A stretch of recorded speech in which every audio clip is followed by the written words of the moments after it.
ओम श्री गणेशाय नमः।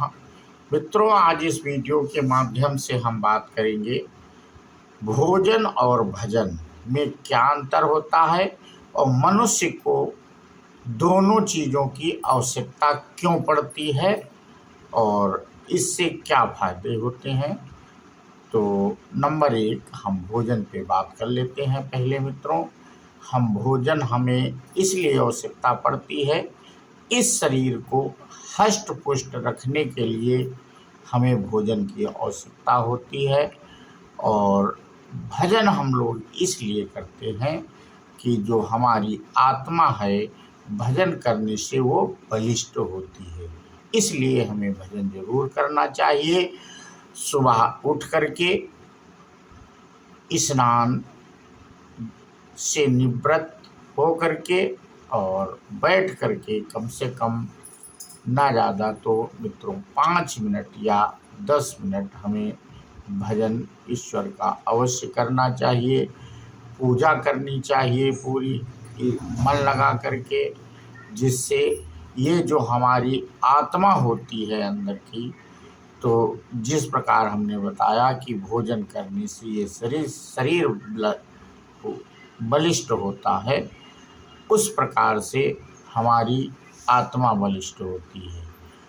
अब हम अगर अपने शरीर के लिए हमारे शरीर को जितनी आवश्यकता होती है, हम उस प्रकार से उतना भोजन लेते हैं।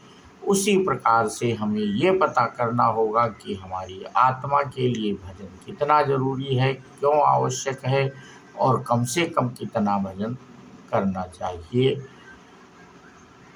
तो ज़्यादा से ज़्यादा अगर हम भजन करते हैं, भोजन तो कम ले सकते हैं शरीर के लिए, लेकिन जितनी आवश्यकता है उतना भोजन हमें लेना ही होता है।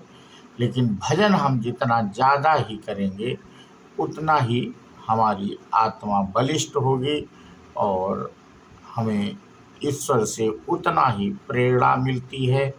और हम कोई भी कार्य करने जाते हैं तो हमारी आत्मा पे ही वो सारा डिपेंड होता है। हमारा मन कितना मजबूत है, हम उस कार्य को करने में कितने सक्षम हैं। कोई दबाव पड़ रहा है किसी भी प्रकार का, और यदि आपकी आत्मा बलिष्ठ होगी तो आपके ऊपर उन दबावों का प्रभाव नहीं पड़ेगा और आपका खुला ज्ञान होगा, ज्ञानवर्धन होगा। तो मित्रों, इस प्रकार भजन हमें अवश्य करना चाहिए, क्योंकि भजन करने से आत्मा बलिष्ठ ही होती रहती है। और फिर जब हम धीरे धीरे डेली भजन करते हैं तो उसी हिसाब से थोड़ा थोड़ा हमारी आत्मा में मजबूती होती है और हम कोई भी कार्य करने के लिए सक्षम हो जाते हैं। और आपने देखा भी होगा कि जो हमारे महात्मा लोग होते हैं वो भजन डेली करते हैं, इसलिए उनमें हर कार्य, हर जो भी होता है वो सक्षम होते हैं और उनका ज्ञानवर्धन होता है।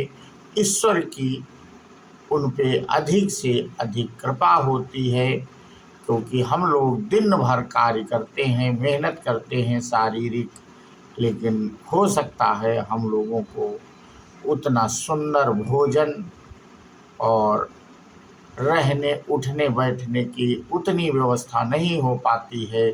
जबकि हमारे महात्मा लोग जो होते हैं भगवान का भजन ही करते हैं और ईश्वर उनके लिए इतना ऐशो आराम आसानी से उपलब्ध कराता रहता है।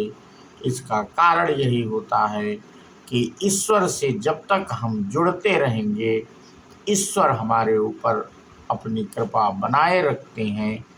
इसीलिए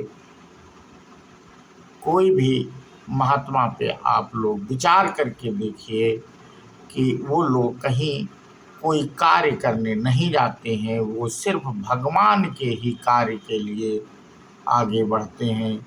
सुबह उठ करके उनका पूजा में ही सारा समय व्यतीत करते हैं और दिन रात वो भजन ही ज़्यादातर करते रहते हैं और इतने ईश्वरी से जीते हैं जो हम लोग सुबह जल्दी उठ करके साधारण आदमी एक जो होता है और वो अपने कार्य में देर रात तक लगा रहता है, परंतु उस प्रकार की सुविधाएं उन लोगों को नहीं मिल पाती हैं जो हमारे महात्मा लोग भजन करते हैं उन लोगों को मिलती हैं।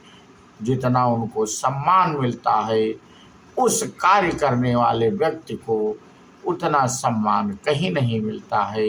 वो कहीं कार्य करने जाता है तो उसके ऊपर उसके जो अधिकारी होते हैं और जो लोग होते हैं वो उसको दबाने की कोशिश भी करते रहते हैं, परंतु वही अधिकारी हमारे महात्मा के पास जब जाते हैं तो श्रद्धा से सर झुकाते हैं, क्योंकि वो जो महात्मा जी हैं वो भगवान का भजन करते हैं और जो भजन करते हैं उससे आत्मा को ज्ञान प्राप्त होता है, तो उसी ज्ञान के ऊपर वो उनका कार्य होता रहता है।